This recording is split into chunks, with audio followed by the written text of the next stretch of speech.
더불어민주당은 남남 갈등 부추기는 북의 선동에 놀아나지 말아야 할 것이다 라는 주제로 말씀드리겠습니다.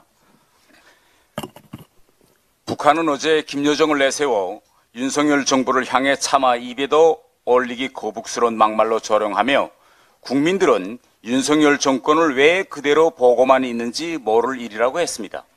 그러면서 문재인이 앉아 해먹을 때에는 적어도 서울이 우리의 관역은 아니었다고 했습니다.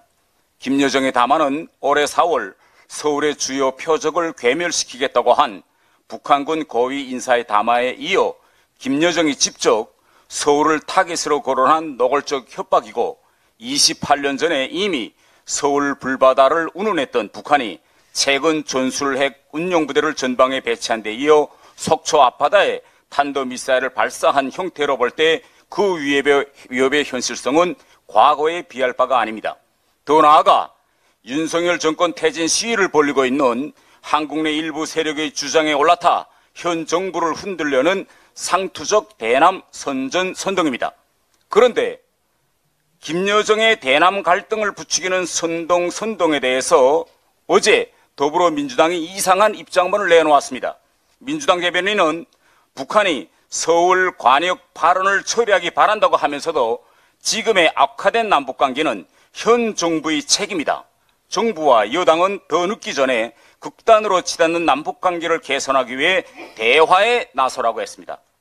아니, 지금의 악화된 남북관계가 윤석열 정부의 책임이라니 이 무슨 아닌 밥 홍두깨 같은 발언입니까? 아니, 그럼 민주당은 윤석열 정부가 담대한 구상을 발표하고 대통령이 취임 후 국회에서 한 첫 연설에서 북한의 아낌없는 보건 협력을 지원할 입장을 밝혔고 윤석열 정부가 기회가 있을 때마다 북한에 대화를 하자고 계속 제의하고 있는 이 사실을 모르고 있단 말입니까? 그러면 민주당은 윤석열 정부와 국민의힘이 남북관계를 개선하기 위해 도대체 무엇을 어떻게 해야 좋다는 말입니까?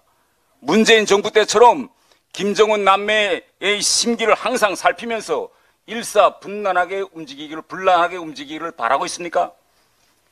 문재인 정부 때 김여정이 대북 전단 금지법을 만들라고 하니 문재인 정부는 4시간여 만에 예정에 없던 브리핑을 자처해 준비 중이라고 했고 민주당은 김여정의 하명법을 만들어서 가져다 바쳤습니다. 김여정이 한미연합훈련을 중지하라고 하니 당시 여당이었던 민주당 60여 명의 의원들이 이 국회에서 한미연합훈련 연기 연장판을 돌렸습니다. 김여정이 문재인 정부 장관들을 지명 공격하면 김여정이 말 한마디에 통일부 장관이 날아나고 국방부 장관이 날아나고 김여정의 데스노트에 이름이 오르면 외교부 장관도 교체됐습니다. 더불어민주당은 윤석열 정부와 국민의힘도 문재인 정권 때처럼 북한과의 대화에 목매어 끌려다니고 대북 굴종 정책을 해야 남북관계가 개선될 수 있다는 말을 하고 싶은 것입니까? 지금 국민들은 어제 김여정이 윤석열 정권을 왜 그대로 보고만 있는가고 하명을 내렸으니 이번 주말 윤석열 정권 퇴진 촛불 집회에 참가하는 민주당 의원들의 수가 더 늘어나지 않겠는지 지금 지켜보고 있습니다. 민주당은 이제라도 누가 김정은 남매를 저렇게 기고만장하게 만들었는지 성찰해 보시고 남남 갈등을 부추기는 북의 헛된 선동에 놀아나지 말아야 할 것입니다. 북한이 내부 갈등을 부추긴다고 해서 흔들릴 우리 국민이 아닙니다.